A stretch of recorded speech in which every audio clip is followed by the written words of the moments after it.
première chose, ça va être sur notre papier avec notre règle et notre crayon, hop là, de tracer les patrons. Alors, moi j'ai fait 2 tailles, des grands papillons.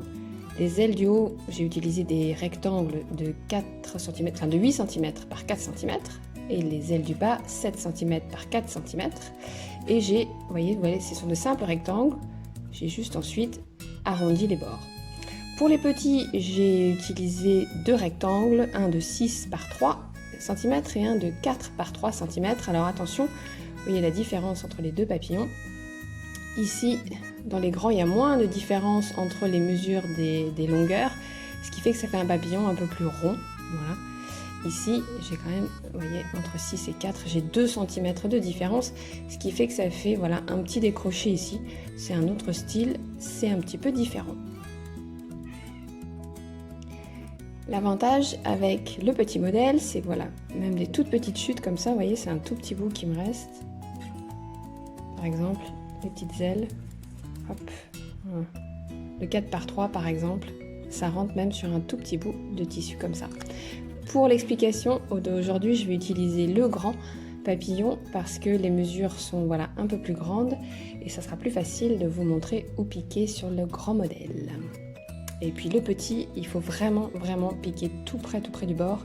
C'est un petit peu délicat, donc moi je vous conseille de commencer avec le grand et voire même d'augmenter les mesures de vos patrons de façon à ce que vous ayez plus de marge de couture, parce que là vraiment avec ça pour obtenir ce papillon là il faut vraiment prendre tout au bord du tissu.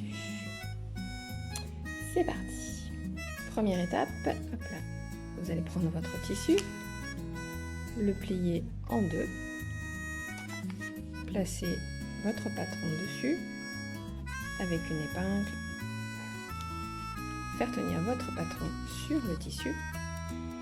Et alors la 2 options, soit vous tracez autour avec un stylo effaçable ou une craie, ou vous êtes comme moi, pas très soigneuse et vous découpez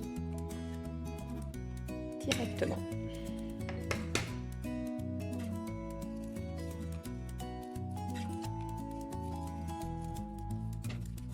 Voilà, vous avez 2 fois une des ailes et 2 fois l'autre partie des ailes que j'avais déjà découpée avant. Ensuite, quand c'est découpé, vous allez assembler endroit contre endroit, c'est-à-dire le joli côté de votre tissu sur le joli côté du tissu. Alors le mien, ça se voit pas très bien, mais on voit quand même, voilà, que ça c'est, alors je sais pas, voilà, avec la lumière, ça c'est moins joli que ce tissu, que ce côté-là. Donc voilà, ça c'est mon endroit, je le mets sur l'endroit de l'autre côté et avec des épingles, j'épingle le tout pour pouvoir piquer.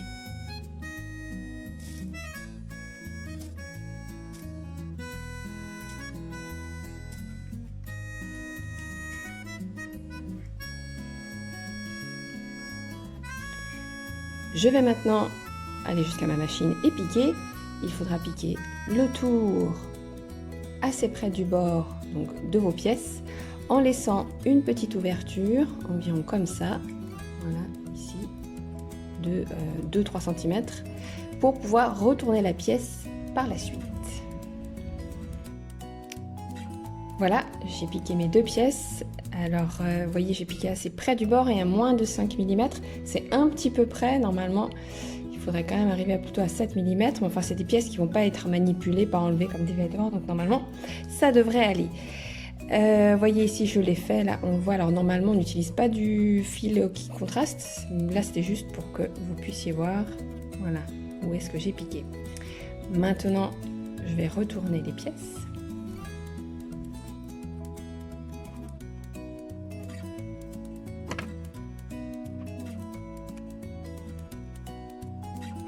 Je m'aide d'un ciseau, voilà, mais il faut être très délicat. Peut-être que si vous avez une baguette chinoise, ce serait plus intelligent que de faire ce que je fais. Parce que je risque, voilà, au niveau des coins de passer à travers, comme ma couture est très près du bord. Voilà, je fais délicatement. Hop. Et mes pièces sont retournées sur l'endroit, donc sur le côté joli du tissu. Ensuite, je fais bien rouler les coutures entre mes doigts pour que ce soit sorti au maximum. Voilà, et avec une aiguille, je vais aller fermer, vous voyez ici, l'ouverture. Là, je change d'aiguille, la mienne est un peu fatiguée là. Voilà, pour que ça glisse pas au moment de la surpiqûre. Je ferme le côté, voilà, qui m'a servi, l'ouverture qui m'a servi à retourner le tissu, et je fais pareil de l'autre côté. Sur l'autre. Voilà.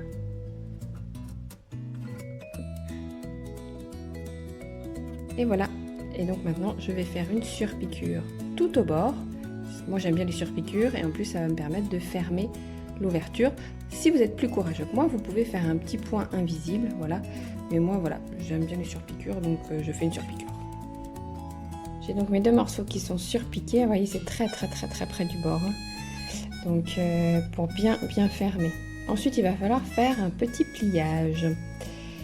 Alors, pour réaliser ce pliage, il va falloir donc prendre votre aile, la plier en deux au milieu, bord à bord, et ensuite replier chaque bord vers l'arrière. Ça va faire un petit accordéon. Vous pouvez bloquer avec une aiguille, hop, pendant que vous faites l'autre. Je plie en deux, ensuite je replie d'un côté et je replie de l'autre. Ça fait aussi un petit accordéon. Avec une aiguille qui ne marche pas. Hop là, qui doit être émoussée. Hop, voilà. Mes deux accordéons. C'est maintenant que nous allons avoir besoin de notre fil de coton, ou notre laine. Donc on a nos deux petits bouts. Hop, je peux enlever l'épingle. Hop, voilà. Je vais les placer l'un sur l'autre, comme ceci. Attention de bien mettre les plis, voilà, dans le même sens, hein, pas d'inverser. Hop, j'essaie de bien centrer. Et ensuite, avec le fil, je vais venir entourer pour relier les deux papillons. Donc avec le fil, on va garder une longueur de fil qui dépasse. Attention de bien avoir les grandes ailes en haut, d'accord, plutôt qu'en bas. Je vous montrerai pourquoi après. Et on commence à entourer. Quand vous pensez que c'est assez, on fait un double nœud.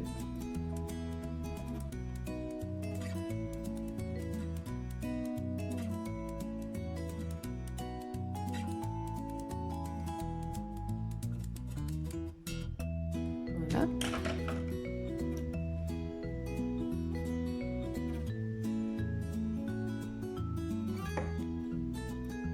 Et on coupe.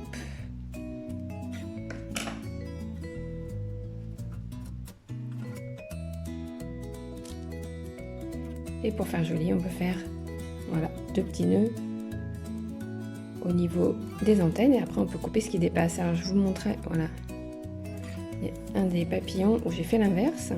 J'ai mis les grandes ailes en bas. Vous voyez, c'est rigolo aussi. Donc c'est un choix. Moi je préfère quand même, voilà, avec les oreilles, les ailes en haut, mais bon, pourquoi pas, c'est une autre possibilité. Voilà. Et voilà, une fois les petits nœuds faits, votre papillon est prêt. Vous tirez un peu sur les ailes pour bien les étendre. Et il ne vous reste plus qu'à l'accrocher sur une barrette, sur une bague, hop, hop, ou sur une trousse pour décorer. Voilà, la couleur est pas terrible, mais pourquoi pas. Ou sur tout ce que vous voudrez. Voilà, voilà.